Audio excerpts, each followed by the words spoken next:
Back in the 1950s, the word Karen didn't mean a thing.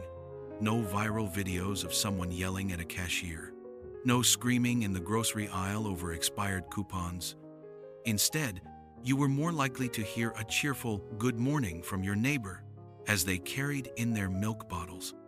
In 1950, the average American house cost about $7,400. Today, that wouldn't even buy you a used shed in most cities. A gallon of gas, 19 cents. A burger at the diner? Just a quarter. And the best part? Folks didn't complain about the pickles on their plate. They were just happy to have a hot meal after church on Sunday. Growing up in the 1950s meant a life with fewer complaints and more courtesies. Respect was the norm, and even kids knew better than to talk back. If someone tried to throw a tantrum in public, chances are the whole community would straighten them out before mom and dad even got the chance. It was a different world, slower, simpler, and kinder. A time when the idea of a Karen hadn't even been imagined. Growing up in the 1950s, your daily rhythm was almost set by the whole neighborhood. The milkman clinked glass bottles on the porch before breakfast. Mom flipped pancakes in a skillet that smelled of butter, while Dad read the morning paper with his coffee. No fancy lattes, just plain black coffee poured steaming into a thick ceramic mug. Most families lived in homes with one bathroom, sometimes painted in bright pink or seafoam green tiles. You had to wait your turn, no arguing, no slamming the door. Kids learned patience because you didn't want to test mom's limits before school. Bedrooms were small, but they felt big because nobody expected a walk-in closet. A twin bed, a dresser, and maybe a desk with a lamp was all you needed. School lunches were simple too. Peanut butter and jelly wrapped in wax paper, an apple, maybe a carton of milk. Nobody demanded gluten-free menus or designer lunchboxes. If you didn't like what was served, you traded with your buddy, and that was the end of it. Chores were a built-in part of life. Boys mowed the lawn, girls hung clothes on the line, and everyone pitched in for Sunday dinner. Mom usually ruled the kitchen, and that big roast or fried chicken after church was the highlight of the week. Dad carved the meat, kids passed the peas, and the smell of fresh bread made the whole house feel alive. And kids? They didn't sit inside glued to screens. They played outside until the streetlights flicked on. Stickball in the street, hopscotch on the sidewalk, hide and seek that stretched across half the block. You came home sweaty, scraped, and smiling, and not a single parent had to shout over a tantrum in the cereal aisle. Back then, respect for parents, teachers, and neighbors wasn't optional, it was expected. Even teenagers, with their slick-back hair and poodle skirts, still said, "Yes, ma'am," and "Yes, sir." And the funny thing, nobody thought twice about it.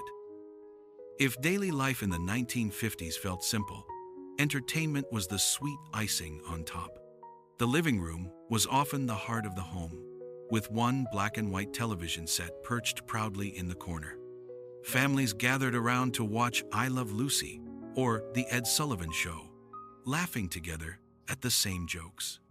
And if you were lucky, you might have a neighbor who'd invite half the block over, just to see Elvis Presley wiggle his hips on national television, something scandalous back then, but downright tame compared to today's headlines.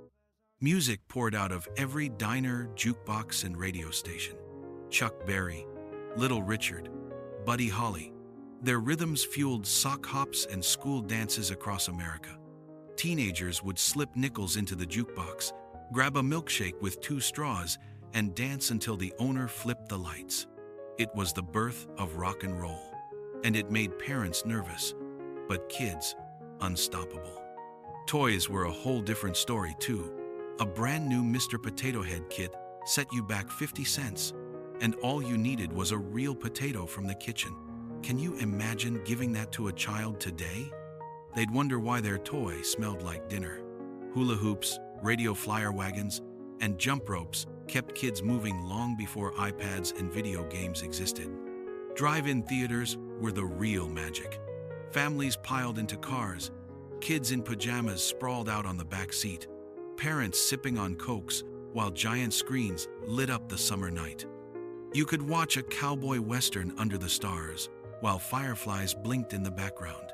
And nobody argued with the projectionist about the volume you tuned in with your car radio and made the best of it. Food became part of the entertainment too. Television dinners arrived in shiny aluminum trays, giving mom a break on busy nights. Diners stayed open late with neon lights buzzing, burgers sizzling, and waitresses sliding plates across counters. Teenagers showed off their cars in the parking lot, engines rumbling while jukeboxes kept the beat. The truth is, entertainment in the 50s wasn't about spectacle or scandal.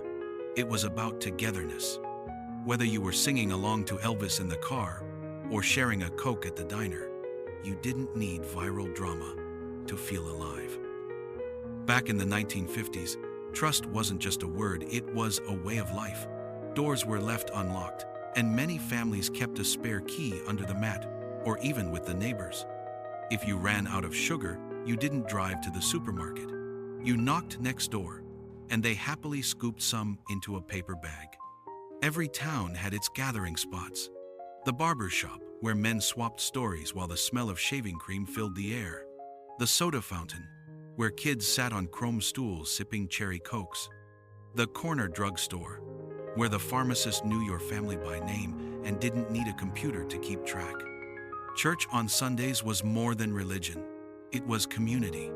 Families put on their best clothes, lined the pews, and shared hymns that echoed through small-town America. Afterwards came Sunday dinners, where roast beef and mashed potatoes weren't just food, they were glue holding families together. Community pools opened their gates in the summer, and kids raced each other while lifeguards blew whistles. Parents didn't hover because everyone watched out for everyone's children. That sense of, we're in this together, was woven into daily life. And here's the thing. Without smartphones, gossip didn't spread by angry posts online. It spread over fences, during walks to the mailbox, or while folding laundry on the clothesline. But even then, it came with a smile, not a shouting match. In the 1950s, a meltdown at the checkout line would have been unthinkable. People held each other accountable with a look, a gentle word, or sometimes just a raised eyebrow. It was a quieter, steadier world. A world where Karen moments simply didn't survive because the community spirit left little room for them. Even though life in the 1950s felt slower and more polite, the world was moving fast in ways that changed everything. Big events and big inventions were shaping the future, some thrilling, some frightening. In 1955, Jonas Salk's polio vaccine gave parents across America the greatest gift they could imagine: relief. Before that, summers were shadowed by fear of swimming pools and crowded parks, terrified that one cough or sneeze could change a child's life forever. With one vaccine, an entire generation breathed easier. Then came 1956, when President Eisenhower signed the Interstate Highway Act. Suddenly, the American dream stretched further than your small town. Families packed up cars for cross-country road trips, kids fighting over the window seat, parents marveling at miles of smooth pavement. Drive-ins, diners, and motels popped up everywhere, giving rise to a culture of freedom on the open road. But progress wasn't just highways and vaccines. Science leapt forward too. In 1953, scientists unraveled the double helix structure of DNA, the code of life itself. By 1958, the microchip had been invented, laying the groundwork for the entire digital age. Can you imagine telling a kid then that one day that chip would power a device small enough to fit in their pocket, yet powerful enough to order pizza, stream movies, and yes, capture a Karen moment for the whole world to see? They'd never believe it. Of course, not all progress was comforting. The Cold War loomed over every dinner table. The Korean War claimed lives between 1950 and 1953, and by 1957, the Soviet Union launched Sputnik into orbit. Suddenly, the space race was on, and Americans looked at the night sky with both wonder and worry. Color televisions flickered to life, bringing the world into living rooms in richer shades than ever before. Atomic power promised endless energy, but also carried the terrifying reality of mushroom clouds. The 50s were golden, yes, but they were also complicated, balancing excitement and fear in equal measure. Still, through it all, ordinary people carried on with daily routines, raising families, grilling burgers, playing baseball in the yard. Because no matter how big the headlines, the heart of the 1950s was found in its people, living with respect, resilience, and a quiet kind of courage.